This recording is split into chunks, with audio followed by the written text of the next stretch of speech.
জামাত ইসলামের নায়েবে আমির সৈয়দ আব্দুল্লাহ মোহাম্মদ তাহের তিনি আজ জামাত সহ ৮ দলের সমাবেশে যে কথাটি বলেছেন সেটা হচ্ছে নো হাঙ্কি পাঙ্কি, গণভোট লাগবেই, সোজা আঙুলে ঘি না উঠলে আঙুল বাঁকা করব, কিন্তু ঘি লাগবেই। এখন আপনার কাছে কি মনে হচ্ছে যে এরকম শব্দ, এরকম বাক্য তিনি ব্যবহার করছেন, বাঁকা আঙ্গুল দিয়ে ঘি তোলার কথা তিনি বলছেন, ঘিয়ের বোতলটাই ভেঙে যাবে না তো? শুনেন, একটা জিনিস হলো কি, এই ধরনের কথা মানুষ তখনই বলে, মানে দুটো সময় বলে। একবার বলে যদি অজ্ঞতাজনিত কারণে কোনো শব্দ অথবা মানে শব্দের প্রয়োগ সম্পর্কে যদি ধারণা ভালো না থাকে তখন বলে।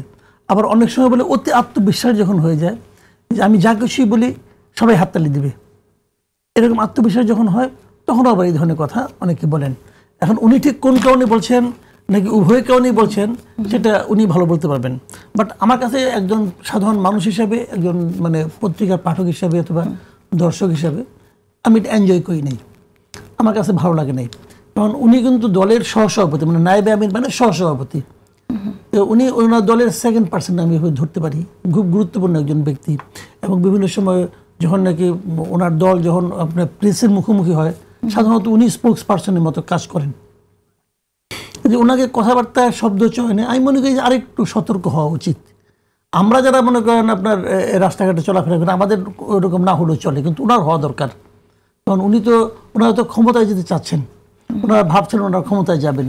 আমি দেখেছি যে এই ছাত্র সংসদগুলি নির্বাচন হওয়ার পর ওনার ভাষায়, ওনার বডি ল্যাঙ্গুয়েজে কিছু চেঞ্জ আসছে।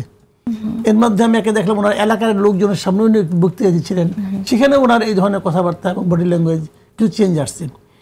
দেখেন, এখানে কয়েকটা বিষয়, যে জামাতের বিভিন্ন রকম চেহারা আমরা দেখে আসছি অনেকদিন ধরে। একসময় জামাত ছিল এই দেশে একটা মানে মানে মানে আপনার ছাত্র শিবিরের মাধ্যমে, বিভিন্ন ঘটনার মাধ্যমে একটা ভীতিকর দল কিন্তু ছিল। আপনি দেখবেন যে কয়েকদিন আগে যে চট্টগ্রামে যে প্রচার করতে যে একটা লোক ছেলে যে মারা গেল, সেই ছেলেটার কিন্তু পাস্ট খুব একটা উজ্জ্বল না। তার বিরুদ্ধে হত্যা মামলা টামলা আছে, সে মাস্টার লাস্তান আছে, কিন্তু মারা গেল কেন? মারা গেল কিন্তু গুরু শিষ্যের যে একটা আপনার ঝামেলার কারণে। মানে উনি একজনের ক্যাডার ছিলেন, ওনার যে লিডার ছিল সে দেশের বাইরে চলে গেছে এবং তারপরে সে তার দলে আর থাকে নাই। এই জন্য ওনার যে লিডার সে কোন দলের? কিন্তু শিবিরের। তার মানে শিবিরের কিন্তু একটা চেহারা ছিল একসময় এরকম। শিবিরকে আমরা একটা ভীতিকর দল মনে করতাম, জামাতকেও মনে করতাম তারা শিবিরকে যেহেতু লালন করতেছে তারাও বোধহয় সেরকম। 71-এও আমরা জামাতের আরেকটা চেহারা দেখেছিলাম, সেই চেহারাটা কিন্তু ভীতিকর ছিল। তো এর বিপরীতে গত 15 বছরে জামাত নানাভাবে অত্যাচারিত হতে হতে, নির্যাতিত হতে হতে, এবং তারা একটা অবস্থানে নিজেদের কিন্তু নিয়ে গেছিল। এবং শেষ পর্যন্ত যখন আসলো আন্দোলনের পরে, আমরা যখন নতুন একটা জামাতকে দেখলাম, আমার কাছে মনে হলো যেন একটা অতীব ভদ্র এবং মানুষের কাছে গ্রহণযোগ্য, মানুষের কাছে যাচ্ছে, ওয়েলফেয়ার পলিটিক্স করছে, এরকম একটা কিন্তু তাদের আচরণগত একটা চেঞ্জ আমি দেখতে পেয়েছিলাম। কিন্তু যেই মাত্র তারা জাকসুতে জয়ী হয়ে গেল, তখন যেন মনে হলো যে আবার তার আত্মহারা হয়ে গেছে। তখন যেন যাদের নিয়ন্ত্রণহীন আচরণ দেখতেছি। উনি যেটা বলেছেন হাঙ্কি পাঙ্কি, উনি তো এটুকু বলেছেন কেবল। ওনার যে জেনারেল সেক্রেটারি উনি কি বলছেন যে 5 দফা দাবি না মানলে পরে 11 তারিখে ঢাকা শহরের চেহারা চেঞ্জ করে দেবে। অর্থটা কি? ঢাকা শহরকে ওনার বাবার নাকি? ঢাকা শহরে তো আমরা থাকি, তো আমরা যেখানে থাকি তার চেহারা ওনাকে চেঞ্জ করে দায়িত্ব কে দিছে? উনি চাইলেই পারে।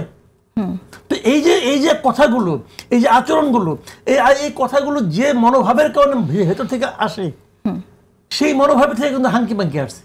ঘি জিনিসটা কি রে ভাই? ঘি কি? ঘি তো আমরা বুঝি কি, উনি কি ঘি খাওয়ার জন্য উতলা হয়ে গেছেন? দেশের মানুষ তেল পায় না, উনি ঘি নিয়ে টানাটানি করতেছেন।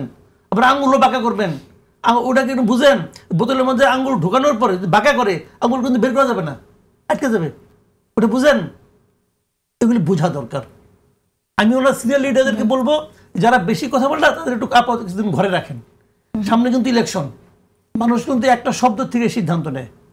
ওকে, আপনি একটি কথা এখানে বলেছেন, সেটা হচ্ছে যে আগে শিবিরের যে ইমেজ ছিল সেই ইমেজ আপনার কাছে মনে হয়েছে অনেকটা পরিবর্তিত হয়েছে, কিন্তু আবার আপনি বলছেন সৈয়দ তাহেরের কথার পরে আপনি দেখছেন সেই আভাসই যেন। আমি একটু এই প্রসঙ্গে আপনার কাছে একটি কথা বলি যে আমরা এরকমটা অনেক সময় দেখি যে একরকম শিবিরের প্রশংসা অনেক জায়গায়, এবং আপনার অনলাইনে কমেন্ট করলেও, নেগেটিভ কমেন্ট করলেও আপনার উপর হামলে পড়বে, বা আপনি যদি কোনো মন্তব্য কোথাও করেন আপনার উপর এক ঝাঁক মানুষ গালি দিয়ে দেবে, শিবিরের পক্ষে হয়ে সেই গালিগুলো দেবে। এটা আসলে কেন বলে আপনার মনে হয়? এটাকে সবাই তো জানে, এটা ওদের একটা বট বাহিনী আছে, এবং ইন্টারেস্টিং এটাও আমি বলবো যে ওই বট বাহিনীর সঙ্গে কিন্তু ওনার এই সমস্ত বক্তব্যে কিন্তু কোনো পার্থক্য নেই, একই জিনিস। আমার কেন যেন মনে হয় যে বট বাহিনী ক্লাস মতো ওনারা নিয়েছিলেন, তাহলে একই ল্যাঙ্গুয়েজ হয় কেন?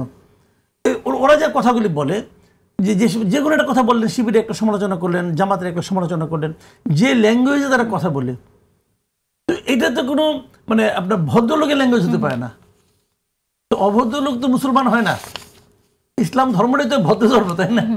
এখানে যখন তারা যায়, তাদের ধর্মের কথা বলে, তখন তো এটা মিলানো যায় না আসলে। এটা তাদের খেয়াল করতে হবে। শোনেন, অভদ্রতার ভাই কোনো রকম লজিক নাই। আপনি অভদ্র আচরণ করবেন এবং বলবেন যে আপনাকে সবাই ভালোবাসবে, এটা হয় না।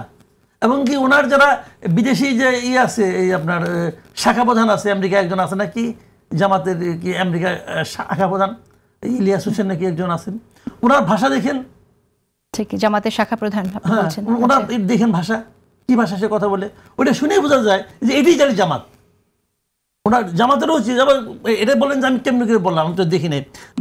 উনি আবার একদিন বলছেন যে উনি নাকি কি একটা প্রতিষ্ঠান করছেন, কি বাংলা এডিশন নাকি একটা, এর জন্য উনি নাকি শফিকুর রহমান সাহেবকে ফোন করছেন যে আমার এটা কোনো কিছু টাকা পয়সা দিয়েন। হ্যাঁ, তো এখন উনি নাকি টাকা দেয় নাই, এটা উনি বলছেন আর কি। আমার কথা হলো কি, টাকাটা চাওয়ার মতো সম্পর্ক তো ওনার আছে। উনি কি তারেক রহমানকে ফোন করছিলেন আমার টাকা দিয়ে? করেন নাই তো ওনার করলো কেন? তার মানে ওনার সঙ্গে সেই রিলেশনটা আছে, তাই না?